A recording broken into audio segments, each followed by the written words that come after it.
It's just past midnight outside Madrid, and there is exactly one light source on this hill. A lantern, sitting on the ground, throwing hard yellow lights onto a man in a white shirt.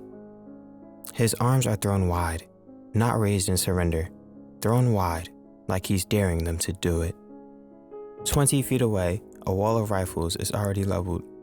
The men holding them don't have visible faces. In a few seconds, this man is going to die on a hillside outside his own city, and the artist painting the scene wasn't even there to see it. So here's the question worth sitting with. How does one of the most devastating anti-war images ever made come from a man who wasn't even in the room? Rewind to 1808.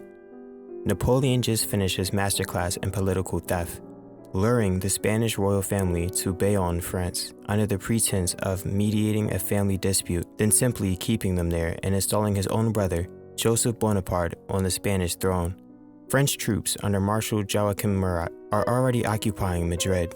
Goya, at this point, is in his 60s, profoundly deaf from an illness years earlier, and still, officially, first court painter to the Spanish throne that keeps changing hands. Publicly, he stays neutral.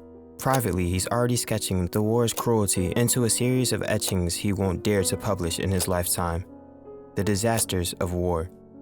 On May 2nd, a crowd gathers near the royal palace as the last of its Spanish royals are quietly moved out of the city.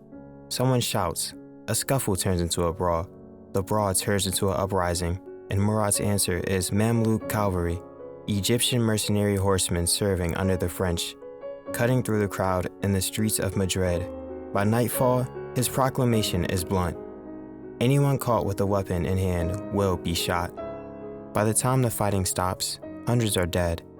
That night and into the early hours of May 3rd, French troops round up anyone still carrying a weapon, or simply unlucky enough to be out after dark, and march them to execution sites around the city. One of those sites is a hill called Principe Pio.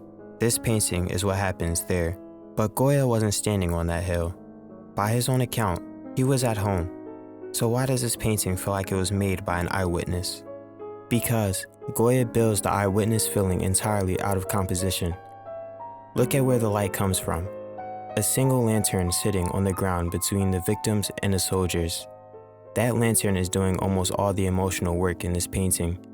It throws harsh, unflattering light onto the condemned man's white shirt and leaves the firing squad standing in near shadow. The soldiers aren't painted as people.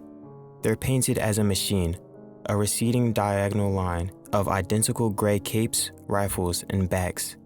You never see any of the soldiers' faces, not one. Compare that to the condemned. Every man in that crowd is doing something different. Terror, prayer, a man covering his eyes because he can't watch what's coming for the man next to him. Here's the twist though. Goya wasn't working from pure imagination either. That white-shirted victim, the tonsured monk kneeling nearby, both closely echo a devotional print made just a year prior, Miguel Gambarino's assassination of 5 monks. Goya wasn't inventing this scene from nothing. He was remixing existing imagery into something far more devastating. There is a second echo buried in the composition. Goya was almost certainly aware of Jacques-Louis David's Oath of the Herati, the ultimate heroic history painting. 3 brothers raising their arms in a noble salute before battle. Goya takes that same raised arm gesture and turns it into a row of rifles pointed at an unarmed man. It's not homage, it's a rebuttal. And the central figure, arms flung open, illuminated like a spotlight found him, isn't accidental either. It's a widely documented reading among art historians as a direct crucifixion pose, and close inspection of his right hand shows a mark several scholars identified as a stigmata wound. A laborer, dying in the dirt, painted with the same iconography usually reserved for Christ. There's a friar kneeling among the dead too. Not just laborers, not just rebels, a monk. Goya is telling you this wasn't justice. It was a lottery. No glory here. No hero on a rearing horse. Just a man in a white shirt about to disappear into a pile of bodies already forming at his feet. That was the whole point, and it's exactly what got this painting into trouble. 6 years pass before Goya paints any of it. In 1814, with the war over and Ferdinand VII restored to the throne, Goya proposes the project himself. 2 paintings commemorating the uprising. This one and its companion, the 2nd of May. The Regency Council agrees. And then, almost nothing happens. No grand unveiling, no triumphant tour. When the paintings finally reach the Prado's collection, they're valued at 8,000 reals each. Compare that to the 80,000 reals a single royal portrait was fetching around that same time. The Prado doesn't even list it as a published catalog until 1872. Why the cold shoulder? A painting this honest about state violence wasn't exactly comfortable viewing for a restored monarchy trying to move past the messy, popular uprising energy that had briefly ran through Madrid. It took a biographer reviving interest in 1867 and decades more before the art world caught up to what Goya had actually done. Once it caught up, it never let go. Edouard Manet stands in front of this exact canvas at the Prado sometime in 1860s, and a few years later, paints his own firing squad scene, the execution of Emperor Maximilian, borrowing Goya's composition almost beat for beat.